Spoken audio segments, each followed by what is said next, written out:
ታዋቂው ዩቲዩበር አይሾስፒድ አዲስ አበባ ገብቷል። አዲስ አበባ ከገባ በኋላ እጅግ አስገራሚ እንቅስቃሴዎችን እያደረገ ነው የሚገኘው።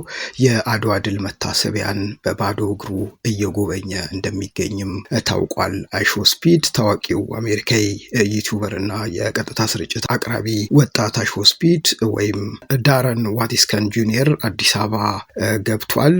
የ21 ዓመቱ አሜሪካዊ ዳረን ጄሰን ዋቲስከን ጁኒየር በአሁኑ ወቅት ስፒድ ዳዝ አፍሪካ የተሰኘ ጉዞ እያደረገ ሲሆን አዲስ አበባ ሲደርስ የቱሪዝም ሚኒስትሯ ሰላማዊት ካሳ ደማቅ አቀባበል እንዳደረጉለትም ታውቋል። በ20 የአፍሪካ ሀገራት ጉብኝት እያደረገ የአፍሪካን ባህልና ታሪክ ለዓለም እያስተዋወቀ የሚገኘው ታዋቂው ዩቲዩበር በኬንያ በነበረው ቆይታ በአንድ ቀን ውስጥ ብቻ ከ300 ሺህ በላይ አዳዲስ ተከታዮችን በማግኘት የዩቲዩብ ተከታዮቹን ቁጥር 48 ሚሊዮን ማድረሱ ታውቋል። በኢትዮጵያም በበርካታ ዩቲዩበሮች የአዲስ አበባ ጉብኝቱን እየተከታተሉ መሆናቸው ተመልክቷል።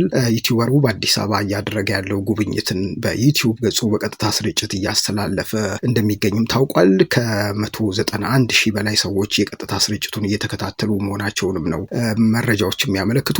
ታዋቂው ዩቲዩበር በአሁኑ ሰዓት የአድዋ ድል መታሰቢያን በባዶ እግሩ መጎብኘቱም ታውቋል። ይሄ ለታሪክ ትልቅ ክብር ያለው ህዝብን የሚያከብር ኢትዮጵያን የሚያከብር ታላቅ ሰው መሆኑንም ያመለክታል። እንግዲህ ታዋቂው ዩቲዩበር አይሾስፒድ ማለት ነው በአዲስ አበባ በሚኖረው ቆይታም እንግዲህ በርካታ ታሪካዊ ቦታዎችን ይጎበኛል። ለኢትዮጵያም ትልቅ አስተዋጽኦ እንደሚኖረው ነው የሚታወቀው። እንግዲህ በርካታ ተከታዮች ያሉት በማህበራዊ ሚዲያ አይሾስፒድ አሜሪካዊው የኢትዮጵያን የልማት የማህበራዊ መስተጋብር እና መልካም ገጽታዎችን ለተከታዮቹና ለዓለም ህዝብ በማህበራዊ ሚዲያ በተለያዩ ማህበራዊ ሚዲያ ስርጭቶች በማስተላለፍ የኢትዮጵያን ገጽታ በመገንባት ትልቅ አስተዋጽኦ እንደሚኖረው ነው የሚጠበቀው። ካሁኑ የተለያዩ አካባቢዎችን ለዓለም በዩቲዩብ እያስተላለፈ ይገኛል። አይሾስፒድ ወይም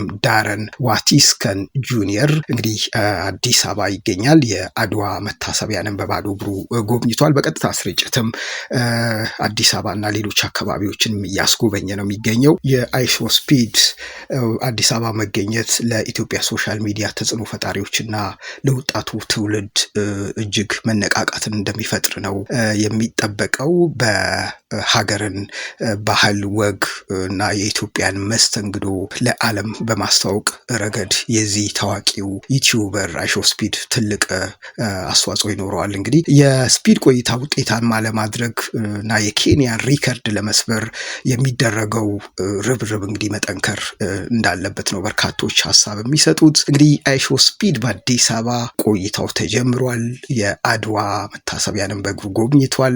የተለያዩ ቦታዎችንም እንደጎበኘ ነው የሚጠቀሰው። ለምሳሌ ካያቸው መካከል ትልቁና ግዙፉ የገበያ ቦታን መርካቶንም እንዳየ ተመልክቷል። ሌሎች ቦታዎችንም ይመለከታል ተብሎ ይጠበቃል። እኛም እየተከታተልን ወደ እናንተ እናደርሳለን።